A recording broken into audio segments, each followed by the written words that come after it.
Jujur saja, saya ketika menonton episode kali ini cukup bingung dengan alur ceritanya yang mereka sajikan dalam episodenya, karena memang banyak cerita yang dipercepat hingga meninggalkan beberapa proses adegan yang cukup membingungkan. Hal itu sebenarnya nggak kenapa-napa sih, karena kemungkinan kita bisa melihat adegan pertarungan yang cukup lebih difokuskan pada cerita kali ini. Yang saya harap juga begitu ya, walau banyak dari teman-teman penonton juga yang menganggap bahwa banyak cerita yang dipercepat hingga membuat cerita jadi kurang enak. Itu menurut mereka ya. Kalau saya sih masih enak-enak aja untuk ngikutin alur ceritanya. Syukur-syukur udah dibuatin season 2-nya kan. Selamat datang pembahasan anime, dan sekarang saya akan membahas anime Tate no Yusei no Nariagari season kedua, episode kedua. Di episode kedua, kita akhirnya bisa melihat dan mengetahui siapa sosok perempuan yang berbicara dengan Naofumi ketika selesai bertarung dan bilang untuk membunuhnya. Mungkin bukan jadi misteri lagi ya, karena dia udah ikut dengan kelompok Naofumi untuk sekarang, ketika sedang bekerja untuk membereskan masalah kura-kura roh yang ternyata memiliki tujuan yang baik juga sebenarnya, sebagai penghentian gelombang monster yang sudah menjadi masalah di dunia itu. Tetapi karena ada seseorang yang punya rencana sendiri, akhirnya membangunkan si kura-kura roh ini dari tidurnya dan mengendalikannya juga. Pada awal episode melanjutkan adegan sebelumnya di mana Naofumi itu disamperin oleh seorang perempuan yang memintanya untuk dibunuh. Lalu ketika Naofumi ada menanyakan siapa dirinya, di sini tiba-tiba ada aja sebuah raungan dari kura-kura roh yang membuat mereka kaget, dan si perempuan ini pun menghilang seperti ditelan bumi. Meskipun nanti kita bisa mengetahui siapa dia ini, tapi malahan bukan merasa merinding, malahan lucu deh ngeliatin ini perempuan dari tingkah lakunya. Lalu setelah melakukan evakuasi pada warga dan semua pasukan dari beberapa kerajaan sudah datang, akhirnya dimulailah diskusi atas masalah yang sedang mereka hadapi sekarang ini, di mana serangan kura-kura roh yang mulai mengincar kehidupan manusia. Apalagi menurut legendanya, kura-kura roh akan menyerang area dengan padat penduduk, dan selanjutnya ke daerah yang akan dia incar adalah daerah Low Hirot, karena memang pas juga kan ada sedang dikumpulnya banyak pasukan dari beberapa kerajaan atau daerah untuk melawan si kura-kura roh yang memang menjadi masalah juga karena terdeteksi banyaknya penduduk di sini gitu.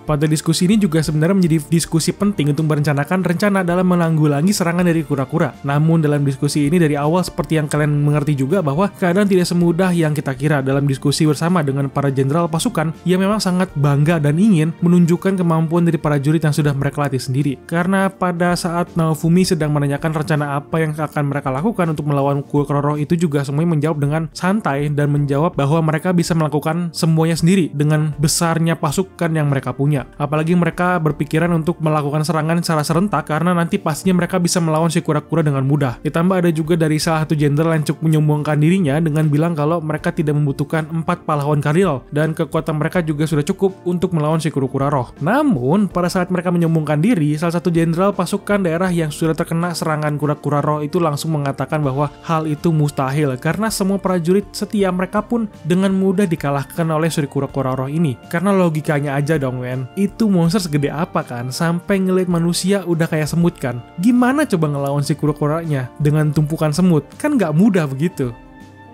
Di selang diskusi panas mengenai perang, di sini kita bisa melihat kalau kelompok Naofumi kedatangan kawan baru dari tempat wilayahnya, yaitu Eclair dan si nenek yang jago martial arts yang sudah kita lihat sebelumnya. Yang memang dalam cerita di sini kita bisa melihat dan sadari juga kalau si cewek ini adalah mantan ketua prajurit yang mengajukan dirinya sendiri untuk membantu Naofumi dalam kepengurusan wilayahnya dan mencoba untuk membalaskan balas budi atau dosa dari ayahnya dulu ya. Yang saya pun lupa dia ini anak siapa dan kenapa dia bisa menjadi pengurus wilayah si Naofumi. Agak aneh sih otak saya pas ngeliatin flashback dari si cewek ini. Aneh sih ya, agak susah untuk diproses gitu mengenai si cewek ini apakah emang baik atau enggak. Tapi ya udahlah ya, daripada pusing sendiri kan mending lanjut aja ceritanya daripada mampet gitu kan. Karena nyari-nyari mengenai masalah dia ini kenapa nggak ketemu, jadi ya udahlah ya. Tapi yang pasti dia ini adalah anak dari penasehat ratu atau tangan kanan ratu yang memang tidak ada mukanya atau belum pernah kita lihat juga orangnya seperti apa. Dan yang terpenting juga sekali lagi si Eclair ini mungkin memang sudah jadi teman Naofumi sekarang ini, jadi dia sudah jadi salah satu bawahan Naofumi, jadi aman lah harusnya.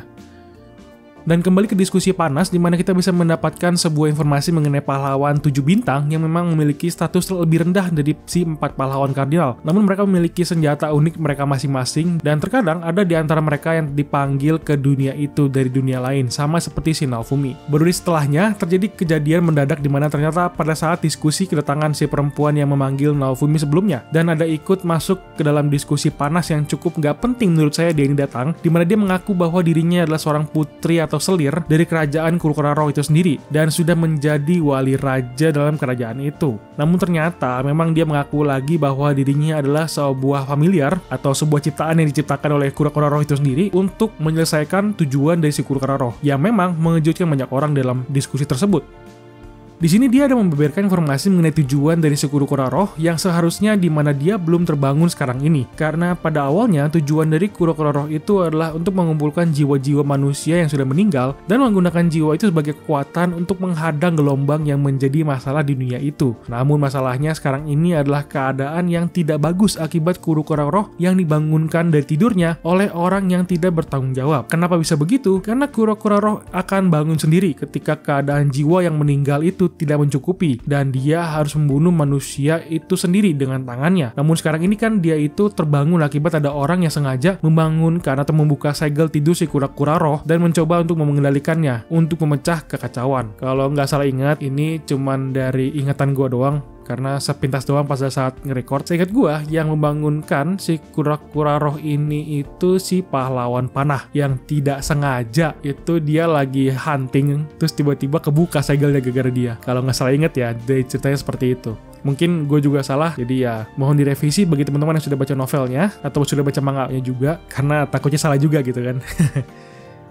Si cewek ini juga berfungsi sebagai penghasut ya, untuk manusia itu berperang dan si Kurokura Roh itu bisa mendapatkan jiwa yang dia butuhkan. Terdengar sadis, namun itulah tujuan yang sudah ditanamkan oleh si penciptanya yaitu Kurokura Roh. Oh iya, termasuk dia ini salah satu familiar tipe manusia, namun familiar yang lain itu adalah monster yang sudah sering dilawan oleh Naofumi, atau yang sudah sering kita lihat sebelumnya. Yang kelelawar ada cangkang kura-kura, nah itu tandanya itu adalah familiar dari si Kurokura Roh. Dan berlanjut ke diskusi panas yang dimana masih banyak para jenderal yang batu dan egois dalam pilihannya untuk menjadi ketua dari pasukan tempur mereka sekarang ini. Namun akibat emosi yang besar dari si Naofumi, akhirnya walk out dia dengan amarah karena dia tidak kuat dengan ocehan dari para jenderal yang sebenarnya cukup masuk akal dan mudah untuk dimengerti karena semuanya masih memiliki rasa takut dan tanggung jawab untuk melindungi wilayah mereka masing-masing dengan sesuai perkataan si Raphtalia kepada si Naofumi setelah mereka walk out dari diskusi besar dan dia diminta untuk Naofumi aja yang menjadi komandannya agar semuanya itu aman. Baru setelahnya mereka bisa mempersiapkan rencana serangan ke Kurokura Roh atas komando Novum yang mengomandani mereka dengan rencana yang sudah diatur dengan cermat untuk perang melawan monster kura-kuranya. Dan di ending baru deh, semua persiapan sudah selesai dan dalam perapian malam hari, kelompok Naofumi ada kedapatan sebuah persenjataan baru yang dibawa oleh Eclair untuk mode tempur sebentar lagi. Dan yang paling lucu itu adalah si Risia yang mendapatkan kostum baru yaitu kostum Philo yang lucu-lucu gimana gitu pas ngeliatnya. Lalu baru deh mereka mendengar dari si Kurokura Roh dan akan dimulailah peperangan untuk melawan Kurokura Roh di episode selanjutnya.